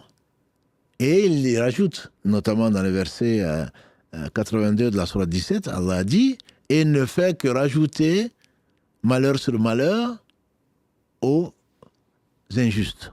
Qui est plus injuste que celui qui refuse de venir, celui qui sciemment désobéit à son Seigneur. Subhanahu wa ta'ala. Si Abu Bakr dit que inni zalamtu nafsi, j'ai été injuste avec moi-même, que dire alors de nous?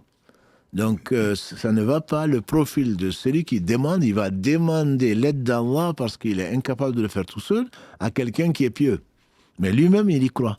C'est ce qu'on dit parfois quand on fait la ruqya, les gens pensent que c'est une pharmacie, quoi. Donc, j'ai une ordonnance, je vais voir l'imam, je vais taper à sa fenêtre, et puis voilà. Non, mais tu viens chez moi, ma fille est malade. D'accord, mais si elle est malade, demande à Allah de le guérir, c'est pas moi qui le guéris.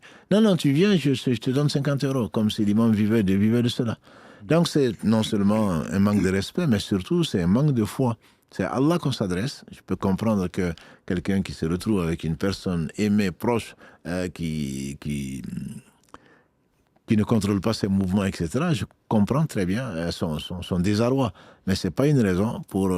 si, de toute façon, grâce à Allah, le Coran a guéri la personne, elle risque de rechuter. Elle risque de rechuter parce qu'elle n'a pas mis l'obstacle qui empêche. C'est que ça, c'est bon dans n'importe quelle maladie. Hein. Je veux dire, quand on te dit de prendre des antibiotiques pendant 7 jours, si tu le prends un jour, tu en as tué peut-être quelques bactéries, mais ça va revenir, forcément. Et donc ça, c'est un mode de vie. Le mode de vie du musulman doit être accompagné donc, d'une hygiène pour laquelle Allah subhanahu wa ta'ala descend la baraka par le Coran ou par les hadiths du prophète sallallahu alayhi wa sallam. Mais ce n'est pas, écoute, moi je cherche un raqi, voilà, je ne fais pas la prière, je ne fais pas le jeûne, je vis de haram, je ne dis pas que Allah est capable de toutes choses. Mais si effectivement, repentant et repentante, tu as décidé que je ne peux rien, je ne suis rien, grâce à Allah, maintenant, grâce à cette épreuve qu'Allah m'a envoyée, au travers plutôt de cette épreuve qu'Allah m'a envoyée, je vais revenir vers Allah, je vais faire ma prière, je vais être bon avec mes pères et mères, avec mes voisins, avec ceci et cela, tu regrettes? Oui, là tu deviens croyant. Là, tu dois accompagner donc ce repentir-là avec la ruqya. Mais la ruqya n'est pas 3 comprimés par jour, tu fais la Fatiha, et ensuite les 2 dernières sourates de la sourate al-Baqarah, et ensuite ceci, et tu es guéri. Non, c'est Allah qui guérit, et Allah n'accepte que des pieux. Barakallahu fik, Cheikh. Une question que j'ai retenue, que je trouvais assez intéressante aussi sur les réseaux. La personne, elle dit, qu'est-ce qu'un marabout? Qu'est-ce que le mot veut dire? D'où vient le mot en fait? Et pourquoi certains disent qu'il en existe des bons et des mauvais? Un marabout, c'est la francisation donc, de Mourabet. En arabe, Mourabet, c'est le ribat. Quand on parle de rabat au Maroc, ça vient de ça en fait. Le ribat en arabe, surtout dans l'islam, c'est la défense de la frontière. Les Mourabitines, c'était les sentinelles. Voilà, c'est les sentinelles, en fait. Mourabitine a donné marabout. Donc, avant, les gens qui étaient croyants et courageux, c'était eux les Mourabitines, c'était eux les marabouts. Aujourd'hui, c'est ceux qui restent chez eux, voilà, qui font distribuer, qui font croire à tout et rien. Voilà. À l'origine, c'est ça. C'est pour cela, quand on dit que celui-là, c'était un grand marabout, ça, c'était avant. Avant, c'était des gens courageux qui ne se contentaient pas de rester à la maison et d'être imam, entre guillemets, ou je ne sais quoi d'autre. C'est des gens qui étaient au front. Et donc, c'était vraiment des sentinelles. Si l'armée musulmane était attaquée ou la cité était attaquée, ils étaient les premiers sur les remparts. C'est ce qui est donc originellement, c'est un marabout, c'est un mourabit plutôt, c'est quelqu'un qui est pieux, courageux et je ne sais quoi d'autre, et volontaire.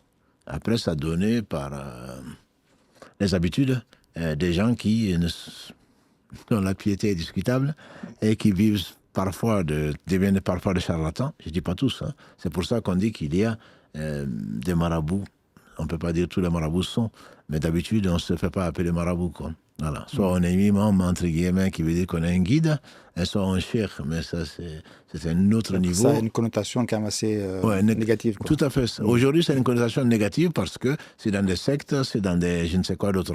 Mais il ne faut quand même pas généraliser, mais ce n'est pas du tout une garantie de courage et de piété. Une autre question sur Instagram. Est-ce possible qu'un djinn soit amoureux d'une femme et l'empêche de se marier? Ça se dit. Ça se dit des sœurs qui n'arrivent pas à se marier. Ça peut être la sorcellerie, ça peut être... le waswas tout à l'heure, comme on a vu aussi. En fait. Le waswas, le fait qu'on n'arrive pas à se marier. Il y a beaucoup de côté psychologique et il y a beaucoup de charlatans aussi. C'est-à-dire que dès qu'on atteint la trentaine ou je ne sais quoi d'autre, on n'arrive pas à se marier, voilà, on a fait une muqabala et 2, 3, donc forcément, si les gens sont partis, ça, D'un point de vue sorcellerie, ça peut se comprendre. Mais d'un point de vue djinn amoureux, j'en attends la preuve. Il y a beaucoup de raqis qui disent que c'est un djinn qui t'empêche de se marier. Il faut savoir que, alhamdulillah, il y a des frères qui ont épousé des femmes qui sont possédées, pas seulement par des djinns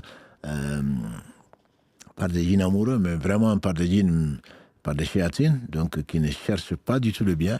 Et ils ont accompagné donc ces sœurs-là qui ont eu des enfants, bien sûr qui étaient perturbés soit parce qu'elles étaient ensorcelées, mais il y a eu des gens courageux qui les ont considérées comme leurs sœurs, leur épouse et la mère de leurs enfants.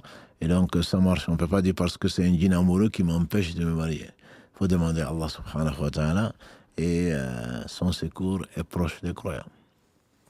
Et est-ce qu'une personne qui entend des voix ou qui parle toute seule peut se dire qu'elle a été ensorcelée? Et si oui, quels sont les remèdes? Bon, les remèdes, on en a parlé un peu plus ou moins tout à l'heure. Mais...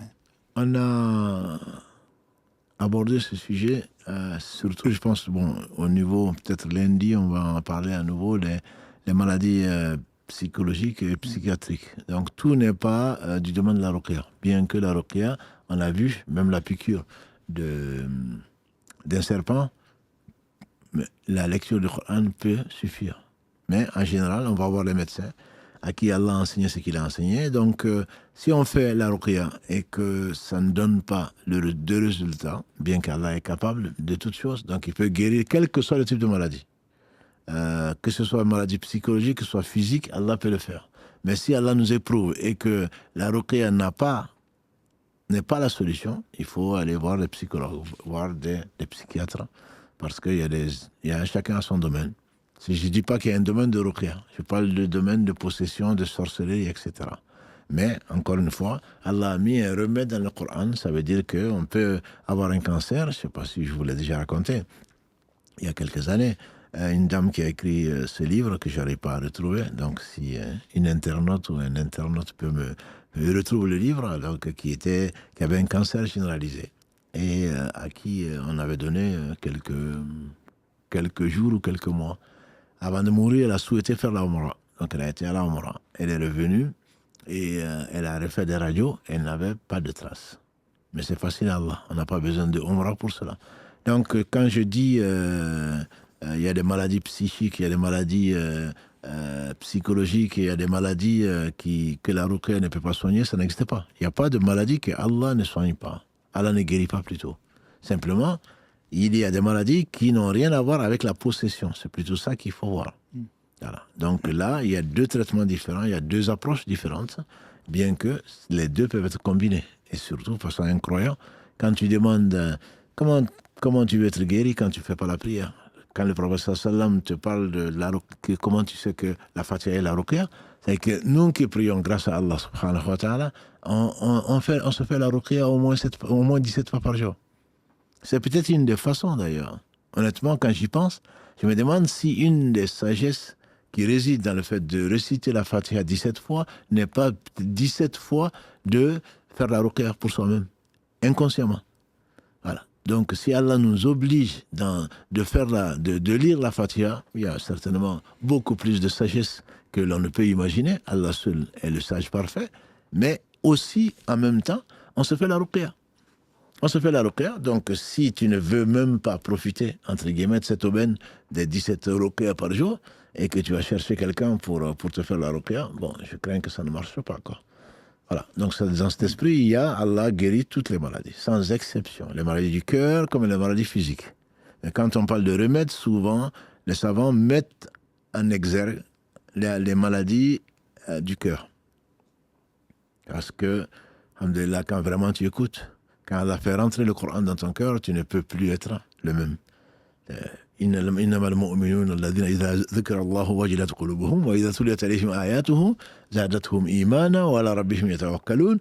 Verset 2 et 3 de la Sourate 8, les croyants sont seulement ceux qui, quand les versets d'Allah leur sont récités, leur cœur se met à frémir. Donc c'est comme si tu viens avec une pommade, tu la mets directement sur une plaie, plutôt que de la prendre en comprimé, quoi.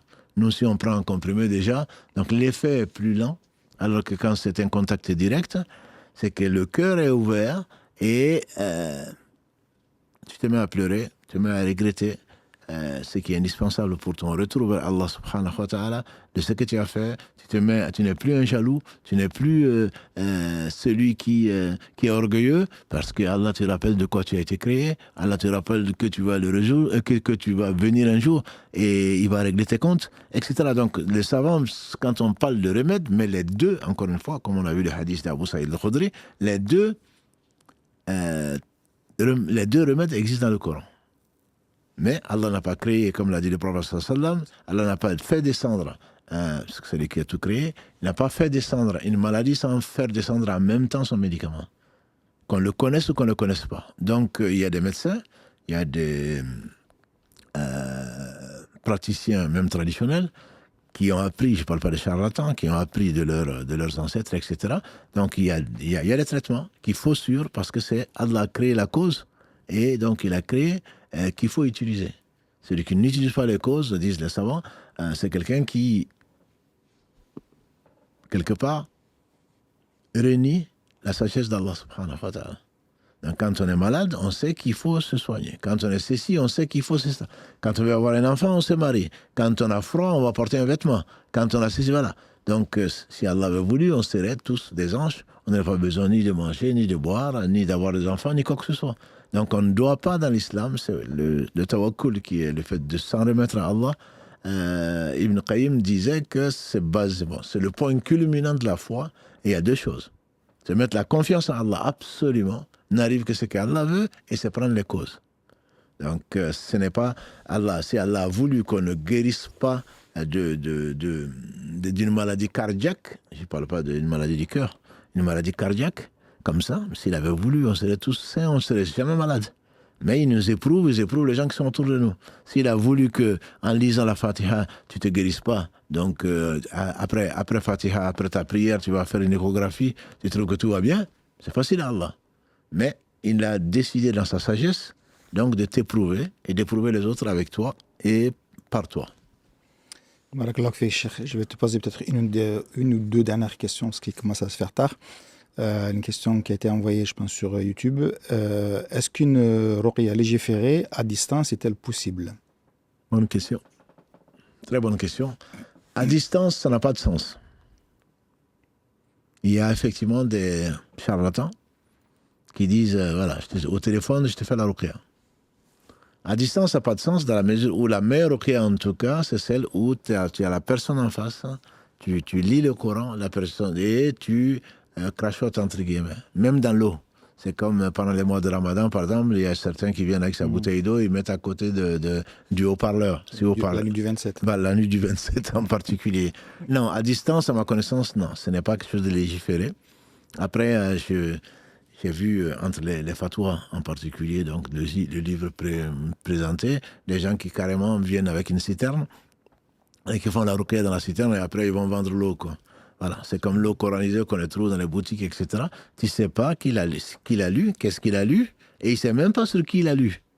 Voilà, donc la ruqya est une adoration. Ce n'est pas quelque chose que tu vas faire. Non, il est très fort de la distance, il peut le faire. Ça, c'est pas légiféré. J'entends par là, ça peut être une ruqya si on prend dans le sens étymologique du terme. Si c'est un traitement, oui, c'est possible. Il utilise des djinns, ceux qui font le captage et tout le reste. Il t'envoie le djinn à la Mecque, il te le renvoie, machin, etc., etc. Ils peuvent te dire, non, c'est dans telle tombe à Madagascar ou je ne sais où d'autres. Mais bon, ce sont des gens qui travaillent avec les djinns. Quand on a essayé de me convaincre que c'est quelque chose de légiféré, je ne connais pas d'avis de savants. J'ai dit je ne connais pas d'avis de savants qui disent que c'est légiféré. Donc à distance, à ma connaissance, c'est pas légiféré. Wallahu a'lam. Donc si quelqu'un nous appelle et te demande de lui faire une ruqya en direct, c'est pas possible. Mais c'est possible, mais tu deviens charlatan. Alhamdulillah. Il y a une question que j'ai vu passer à plusieurs reprises, je ne sais pas pourquoi d'ailleurs. Donc, est-ce que les fourmis mortes ont une signification à la sorcellerie? Oui, ça te surprend, moi. J'ai vu des surprises. Que quand il y a dans une maison beaucoup de fourmis, ça veut dire qu'il y a des djinns. Voilà, j'ai entendu ça. Je n'ai pas de preuves. Je ne dis pas que c'est faux. Je n'ai pas de preuves.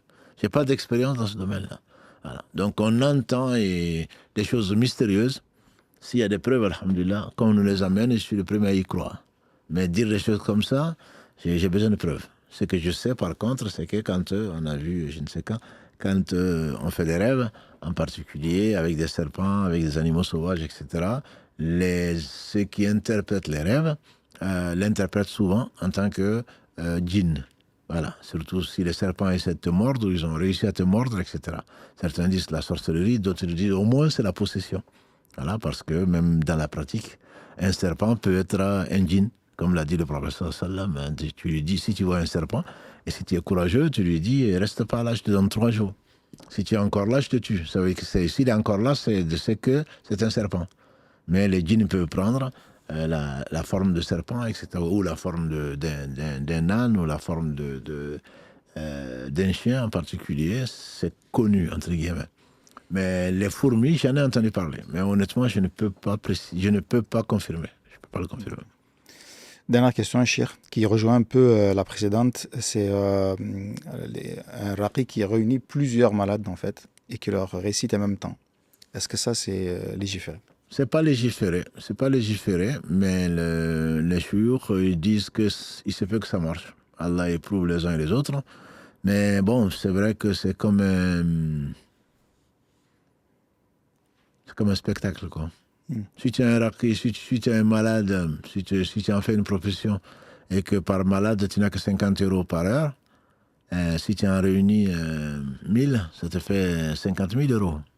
Voilà. Donc, certains, surtout, si tu accordes une baraka et une faveur que tu n'as pas, ben, c'est plus du charlatanisme. Je ne dis pas que ça ne marche pas.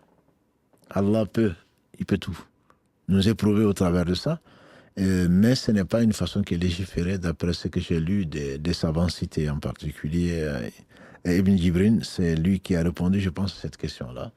Donc je renvoie aux gens avec des arguments de ces 4 savants qu'ils ont choisis dans ce livre-là, Ruqya, mauvais œil, djinn, sorcellerie, en question-réponse par les savants Al-Fawzan, Cheikh Uthaymin, Ibn Baz et Ibn Jibrin. Il y a encore pas mal de questions, mais je pense qu'il y a des choses qu'on a déjà traitées, que tu as traitées. Peut-être, si on a encore le temps, la semaine prochaine, peut-être continuer un petit peu sur ces questions-là, mais... Inch'Allah, tu peux les garder pour quand on verra le mauvais œil, par exemple, hein, qui est souvent aussi... on attribue beaucoup de choses. Comme on a dit tout à l'heure, 70-80% des gens, c'est plus de... Je ne dis pas que c'est des maladies psychologiques, mais ce n'est pas une réalité, quoi, une réalité de possession, en tout cas. Le mauvais œil, c'est pareil.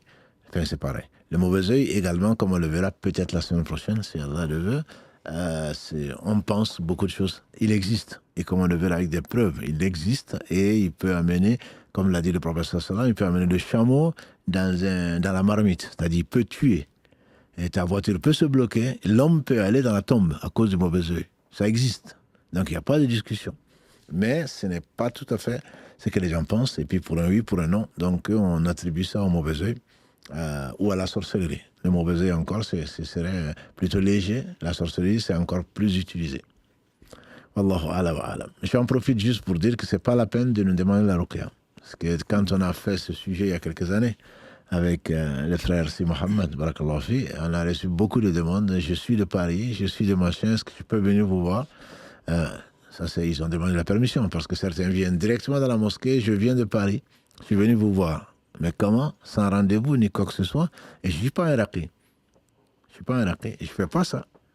Voilà. Donc, le peu que j'ai appris, je le transmets pour que chacun se fasse la ruqya. Quand les gens viennent, et il y en a beaucoup, je pense que tous les imams le savent, il y a quelqu'un qui disait, dans une mosquée, il faut 3. Il faut 3 chambres, entre guillemets, 3 bureaux. Le bureau pour le mariage, le bureau pour le divorce et le bureau pour la ruqya. Voilà, c'est l'une des choses qui est la plus demandée. Donc d'abord et avant tout, il faut faire son bilan. Il faut demander à Allah subhanahu wa ta'ala. Il faut essayer de se faire la ruqya soi-même. Et en fonction du résultat, il se peut que vous trouviez des frères ou des sœurs qui vous aident, parce que le prophète sallam a ordonné d'aider son frère. Donc c'est aider son frère que de l'aider contre son shaitan. Mais ce n'est pas un réflexe, encore comme tu l'as si bien dit, ce n'est pas pour... c'est pas des comprimés à prendre, quoi. C'est pas... je n'arrive pas à dormir, donc je vais à la mosquée pour faire la ruqya, quoi. Voilà, ça, je le conseille à personne. Barakallahu fik Cheikh, on va s'arrêter là, il est 22h30 déjà. Alhamdoulilah, on remercie tous nos fidèles, encore nombreux ce soir. Barakallahu fikum en tout cas pour votre confiance. Désolé si il y a beaucoup de questions qui sont arrivées à la fin et je ne pouvais pas toutes les poser. Donc, si jamais, n'hésitez pas à les envoyer via les messages privés Instagram et on essaiera de, comme on disait tout à l'heure, si on peut, s'il y en a qui sont pertinentes et à laquelle on n'a pas répondu forcément, donc prenez le temps aussi, dès que le replay sera disponible sur la chaîne YouTube, de réécouter dans la semaine le podcast, de réécouter doucement et tranquillement, et vous aurez peut-être la réponse directement dans le live de ce soir. Et on voit aussi beaucoup de demandes de dua, etc. Donc, alhamdoulilah, faites, n'oubliez pas vos frères et partout dans le monde, alhamdoulilah, qui ont besoin de dua, et tout particulièrement à tous les anciens qui ont participé fortement à la construction de nos mosquées, qui ont œuvré avec leur savoir et leur courage, en tout cas, et leurs moyens, par tous les moyens qu'ils avaient, et qui aujourd'hui, alhamdoulilah, sont de plus en plus éprouvés, puisque âgés, parce que malades, parce que fatigués. Donc, ne l'oubliez pas à tous les anciens, Inch'Allah, de faire des doigts pour eux. Barakallahu fikum, Cheikh, je te laisse terminer. Jazakallah khairan par rapport à, donc, soit dans la, tu gardes quelques-unes des questions. Bon, si je peux passer par facile, elle passe rapidement là sur les réseaux parce que les frères et les sœurs parlent beaucoup. On leur a demandé de ne poser que les questions, mais ils échangent aussi entre eux. Donc, un petit rappel peut-être pour leur dire que c'est pas prévu, les commentaires qui sont ouverts, c'est pas prévu pour que vous échangez entre vous, c'est vraiment pour relever les questions. Et alhamdulillah. Donc, juste pour rappeler que vous pouvez trouver beaucoup de questions et surtout des solutions que propose donc le cheikh Wahid Abdel Samad Bali, la sorcellerie et le mauvais œil, guérir la sorcellerie et le mauvais œil selon le Coran et la Sunna. Donc, il donne beaucoup de tuyaux, mais de son expérience, et alhamdulillah. Et également, si vous posez la question, est-ce que ceci est permis ou pas, est-ce que c'est légiféré comme Mohammed vient de le dire, il y a également donc ce livre, Ruqya, mauvais œil, djinn, sorcellerie, donc avec les avis, les fatwas donc du Cheikh Fawzan, encore en vie, qui est le mufti aujourd'hui de l'Arabie Saoudite, Cheikh Othaymin qui est décédé, Ibn Baz également qui est décédé, et Ibn Jibrin. Donc, est-ce que ça s'est permis de lire dans une citerne, est-ce que ça s'est permis de faire ceci et cela? Vous pouvez trouver des réponses très intéressantes et surtout motivées avec des preuves du Coran et de la Sunna. Donc, alhamdulillah, je vous renvoie à ça, sans compter bien sûr le replay que Karim Barakallah vous proposera, Inch'Allah, probablement soit demain, soit après-demain. Voilà. Donc, quant à nous, le week-end commence. Ça ne veut pas dire que c'est pas pour aller en week-end, c'est juste pour changer de faire des cours, faire autre chose, alhamdulillah. Et donc, notre prochain rendez-vous, ce sera Islam au quotidien, le lundi, donc, à 21h. Barakallahu fikum. Qu'Allah subhanahu wa ta'ala vous aime, vous fasse aimer les gens qu'il aime.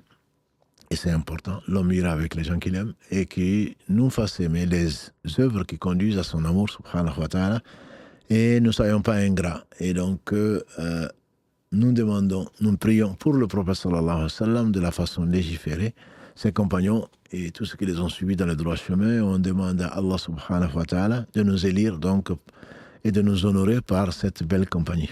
Subhanakallahu wa bihamdika, ashhadu an la ilaha illa anta, astaghfiruka wa atubu ilayk.